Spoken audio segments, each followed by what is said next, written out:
केवल 6,000। अब वहाँ पर क्योंकि उस व्यक्ति ने अध्ययन किया, अब आपको हम कहना नहीं चाहते हैं कि active member means full timer जो लोग काम कर रहे थे उनको लेकर उन्होंने राजनीतिक पार्टी शुरू की। इवन आज की डेट में देख लें तो हाफ सेंचुरी नहीं हुई है उस राजनीतिक दल का, मीन्स 50 साल अभी नहीं हो रहे हैं, लेकिन पूरे भारत में उसने राष्ट्रीय राजनीतिक दल का दर्जा प्राप्त कर लिया। अब तुलनात्मक अध्ययन है कि 1885 में राजनीतिक दल का गठन होता है कांग्रेस का, लेकिन 1947 में सत्ता हासिल करती है। इवन 61 साल बाद,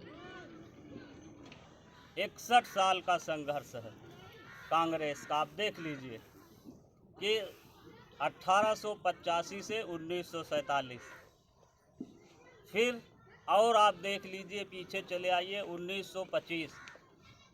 1925 में आरएसएस का गठन होता है और सत्ता अटल जी बिहारी के ज़माने में आती है, 2003 का जो कार्यकाल आता है उसमें।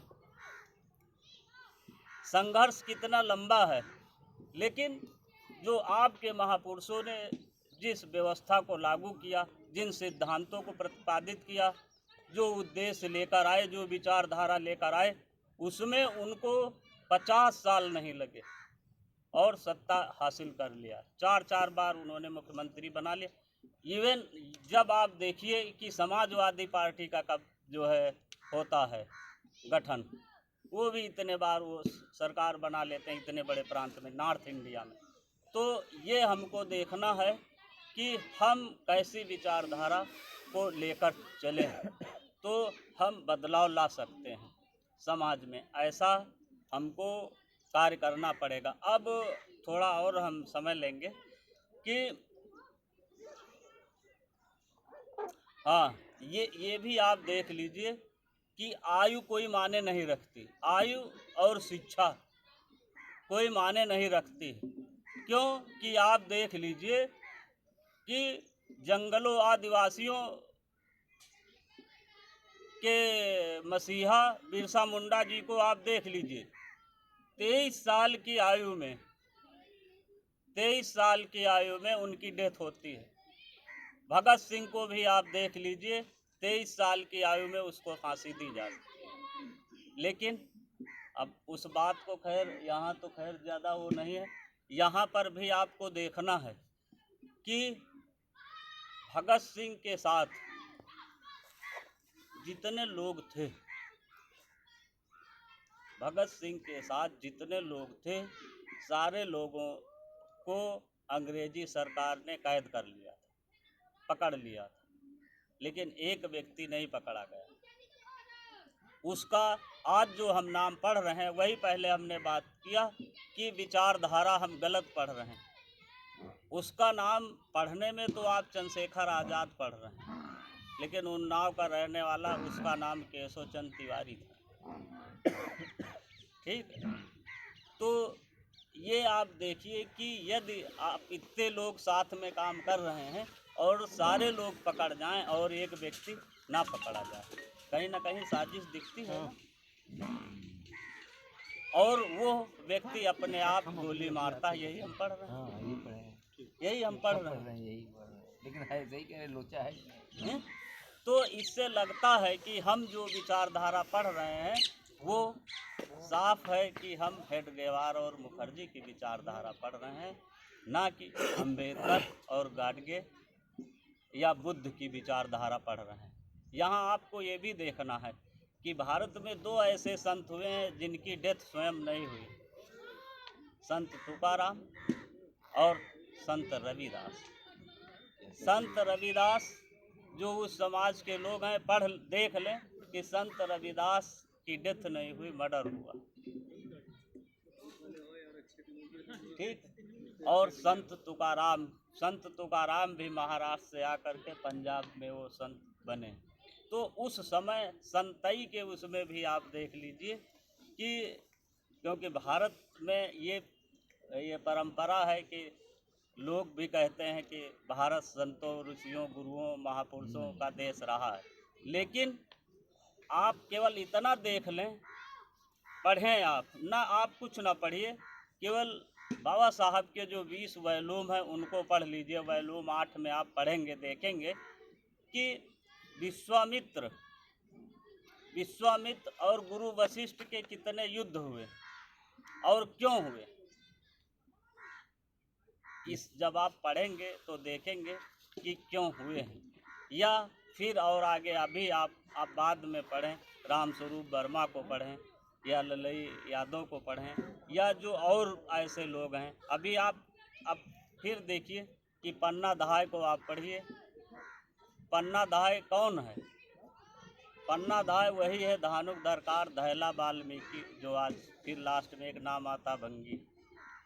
ठीक, वो सेविका थी ना राजा के यहाँ, यही तो है कहानी। राजा के यहाँ सेविका थी और उस राजकुमार के बिस्तर पर अपने बच्चे को लिटा दिया और राजकुमार को ले जाकर के अपने बच्चे के बिस्तर पर लिटा दिया। तो त्याग है ना ये, लेकिन उस त्याग को आप नहीं पढ़ रहे हैं कि वो त्याग किस तरह का है।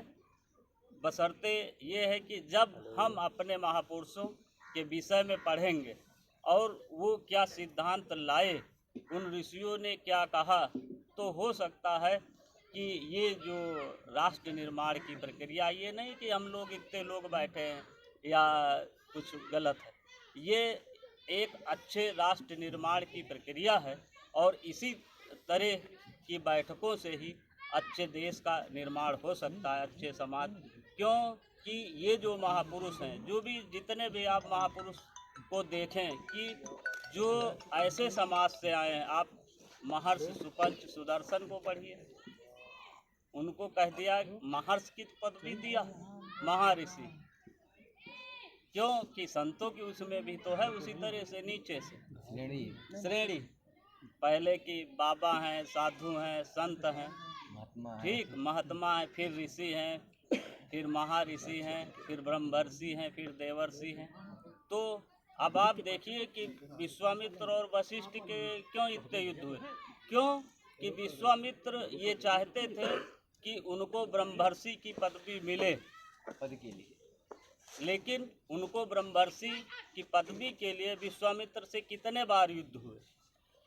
और ये भी था वो कामधेनु गाय और ये तमाम तरह के वो पढ़ेंगे तो देखेंगे कि विश्वामित्र को ऐसे उस समय भी ऐसे राजा थे कि जो यज्ञ कराने के लिए विश्वामित्र को बुलाते थे। लेकिन आज भी है कि जजमानी इस जो है इनकी है, तो वहाँ अगर वो राजा उनको बुलाता था यज्ञ कराने के लिए तो ये था कि वो जजमानी वशिष्ठ की है, वहाँ वो नहीं आएंगे, वशिष्ठ के लड़के और ये जाके इस तरह के भी युद्ध आप पड़ेंगे। और हमें लगता है 5 या 6 बार युद्ध हुआ है, इसीलिए कि उनको ब्रह्मर्षि की पदवी ना मिले। अंत में लास्ट में उनको ब्रह्मर्षि की पदवी मिली है। लेकिन ये क्यों ऐसे युद्ध हुए, क्यों इस तरह का इनडिसिप्लिन था, माने वो इक्वलिटी की बात नहीं थी। इक्वलिटी की बात अभी भी है। मान लीजिए कि हम जिस गांव में हैं अभी भी वहाँ लोग ऐसे हैं। क्यों कि अटेक्शन आप देखिए कि महान अंबेडकर का जो पहनावा है वो देखिए कि उनका जो पहनावा है, उनका जो ड्रेस है, वो अपने आप में चैलेंजेस है। कि आप देखिए जब व्यक्ति ऐसे पहरावे को देखता है तो उसकी हिम्मत नहीं पड़ती है कि हम इस लोग पहले से सोच जाते हैं कि यार ये तो है कुछ ऐसा व्यक्ति है ना, तभी तो इस तरह सूट बूट में। तो आप अपने आप को वैसे भी नहीं रखें कि लोग कहते ना कि दलित दलित करके दरिद्र हो गए। तो आप अपने को भी ऐसे अट्रैक्टिव उसमें रखिए कि लोग समझें कि हाँ यह व्यक्ति कुछ ठीक ठाक है। वो चैलेंजेस है उस समय कि जब लोग ऐसे ही दीन भावना से देखते थे।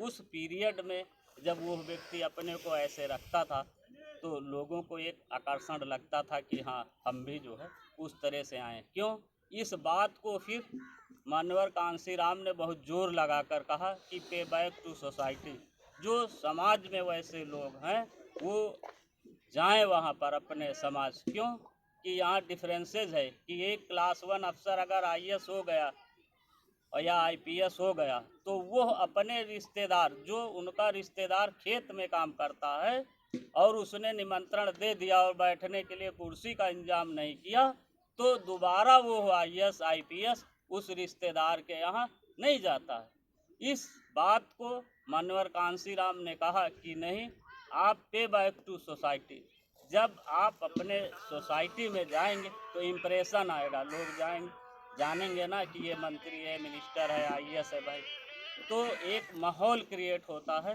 तो इस बात को भी कांसीराम ने कहा कि पे बैक टू सोसाइटी, सोसाइटी में जब जाएंगे तो गौरवान्वित भी होती है सोसाइटी और उसका इम्प्रेशन भी पड़ता है ऐसे लोगों के प्रति जो आपके विपरीत विचारधारा रख रहे हैं। खैर, अब टाइम ज़्यादा हो गया है, समय भी है, मेरे उसमें जो गलती हुई होगी उसको आप सब लोग क्षमा करिएगा। मैं अपनी बात को यहीं विराम देता हूँ।